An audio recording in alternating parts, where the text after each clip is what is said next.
পিতা সন্তানকে বলছেন, এ আমার সন্তান ইসমাইল, আমি স্বপ্নে দেখেছি আল্লাহ আমাকে বলছেন তোমাকে জবাই করবার জন্য, তোমার এ ব্যাপারে পরামর্শ কি, মতামত কি? তিনি তাৎক্ষণিকভাবে বলেছেন, হে আমার পিতা, আল্লাহর পক্ষ থেকে যা আপনি নির্দেশিত হয়েছেন, দেরি করবার কোনো কারণ নেই, আপনি অবশ্যই তা করুন, অবশ্যই আপনি আমাকে ধৈর্যশীলদের মধ্যেই পাবেন। পুত্র ইসমাইল তার বাবাকে বলেছেন, বাবা আপনি কষ্ট করে আপনার চোখটা একটু বেঁধে নেন, আমারও চোখটা আপনি বেঁধে দেন।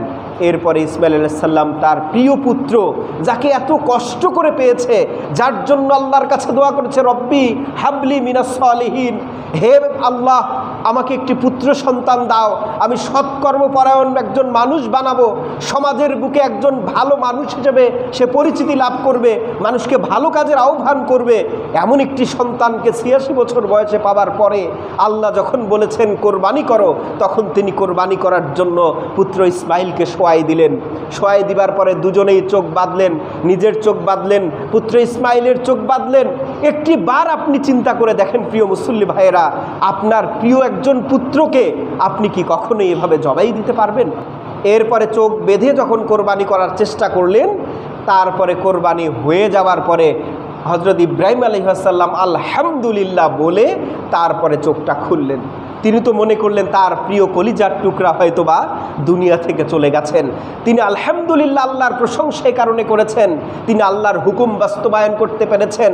দুনিয়ার জীবনের সমস্ত প্রকার মোহ, সমস্ত প্রকার ভালো লাগা, সমস্ত প্রকার ভালোবাসাকে বিসর্জন দিয়ে একমাত্র আল্লাহ সুবহানাহু ওয়া তাআলার সন্তুষ্টি লাভের আশায় তিনি তার একমাত্র প্রিয় বস্তু, একমাত্র প্রিয় মানুষ, একমাত্র প্রিয় তার সন্তানকে কোরবানি করেছেন। এজন্য আলহামদুলিল্লাহ পরে যখন চোখটা খুললেন, দেখলেন আল্লাহর পক্ষ থেকে ইসমাইল আলাইহিস সালাম সুস্থ অবস্থায় আছেন, আর জান্নাত থেকে একটি দুম্বা এনে হজরত জিব্রাইল আলাইহিস সালাম সেখানে ছুরির নিচে ধরেছেন এবং দুম্বাটা কোরবানি হয়েছে, আর ইসমাইল আলাইহিস সালাম সুস্থ থেকেছেন। সবাই বলি একবার সুবহানাল্লাহ। তার মানে এখানে হজরত ইব্রাহিম আলাইহিস সালাম চরম একটি পরীক্ষা দিয়েছেন, যেই পরীক্ষায় তিনি উত্তীর্ণ হয়েছেন। আমার আপনার যদি কোরবানি আল্লাহর দরবারে কবুল হওয়াতে চায়, তাহলে আমাকে সর্বোচ্চ স্যাক্রিফাইসের প্রমাণ দিতে হবে। আমি বলেছিলাম গত জুমায়, আপনার কোরবানি কবুল হবার আগে সর্বপ্রথম কাজ করতে হবে, আপনার ইনকামটা হালাল হতে হবে, আপনার নিয়ত সহি হতে হবে। আপনার নিয়ত গরু খাওয়ার জন্য নয়, গোস্ত খাওয়ার জন্য হওয়া যাবে না, সমাজে পরিচিতি লাভ করবার জন্য হওয়া যাবে না, সামাজিকতা রক্ষার জন্য, এলাকার মানুষের কাছে প্রভাবশালী প্রমাণ করবার জন্য যদি কোরবানি দেন, সেইটা হওয়া যাবে না। হতে হবে আল্লাহর সন্তুষ্টির জন্য, হতে হবে অবশ্যই তাকওয়া অর্জনের জন্য, খোদা ভীতি, আল্লাহকে ভয় করে দেওয়ার জন্য, এবং সেই সাথে আপনার ইনকামটা হালাল হতে হবে। যার সাথে কোরবানি দিবেন তার ইনকামটাও হালাল হতে হবে।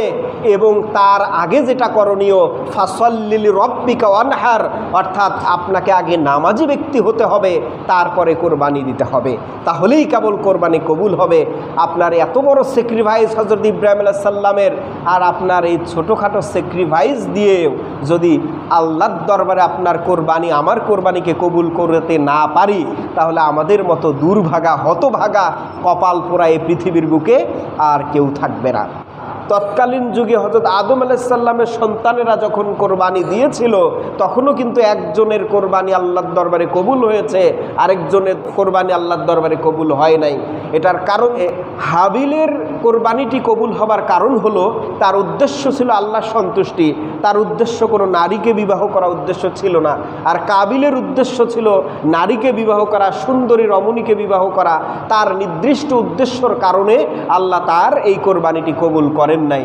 এখান থেকে আল্লাহ যেহেতু আমাদেরকে শিক্ষা নিতে বলেছেন, আমরা যদি শিক্ষা নেই তাহলে বোঝা যাবে আমাদের এই কোরবানিতে কোরবানি করার উদ্দেশ্য যদি আল্লাহর সন্তুষ্টির জন্য হয়, তাহলেই কেবল আল্লাহর কাছে কোরবানি কবুল হবে।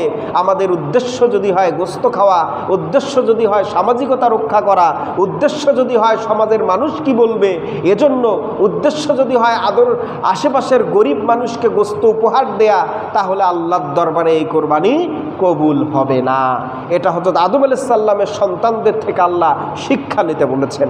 তাহলে আমরা যদি কোরবানি দিতে চাই তাহলে আমাদের উদ্দেশ্য হতে হবে একমাত্র আল্লাহর সন্তুষ্টির জন্যই। আমি গত জুমায় আপনাদেরকে বলেছিলাম আল্লাহর কাছে সেই পশুর রক্ত এবং গোস্ত পৌঁছায় না, পৌঁছায় হচ্ছে তোমাদের তাকওয়া, অর্থাৎ খোদা ভীতি। আল্লাহকে ভয় করে যদি আমি কোরবানি দেই সেটিই কেবল আল্লাহর দরবারে কবুল হবে, নচেত কবুল হয়।